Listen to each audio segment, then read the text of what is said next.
अकोला जिल्ह्यातील मूर्तिजापूर तालुक्यातील ग्राम माणा येथील रहिवासी संतोष ओंकार मालठाणे यांनी आपला मित्र अलसिंग हिम्मत पवार यास हात उसणवारी म्हणून 4 लाख रुपये नगदी दिले होते।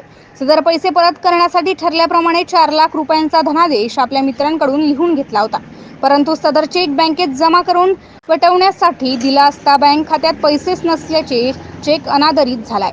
याबाबत मालठाणे यांनी आपल्या मित्राला वारंवार माहिती दिली, मात्र अलसिंग पवार याकडे लक्ष देत नसल्याने अखेर आपली फसवणूक झाल्याने मालठाणे यांनी न्यायालयात धाव घेतली आहे। या संदर्भात प्राप्त माहितीनुसार संतोष ओंकार मालठाणे राहणार माना यांच्याकडून अलसिंग हिम्मत पवार राहणार मासा यांनी हात उसणवारी म्हणून 1.5 वर्षापूर्वी 4 लाख रुपये घेतले होते। 4 लाख रुपये परतफेड म्हणून चेक दिला, परंतु तो चेक अनादरित झालाय।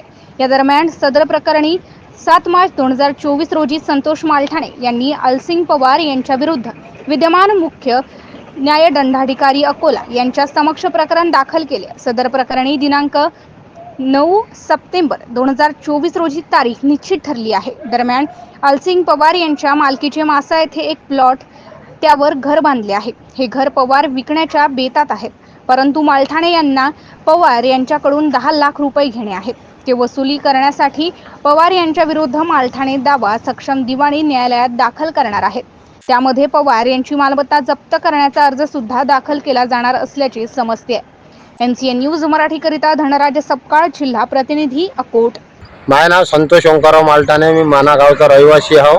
बोरगाव मध्ये मी सध्या राहत आहो 10 वर्षापासून। अलसिंग हिम्मत पवार राहणार तो माशाचा आहे, तो माझा मित्रच होता।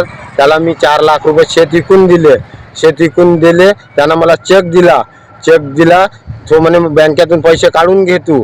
तर मी चेक लावला, तो चेक बॉन्ड झाला। त्याला सांगितलं मी 2-3 डाव का तो चेक बॉन्ड झाला बा, पैसे नाही खात्यामध्ये।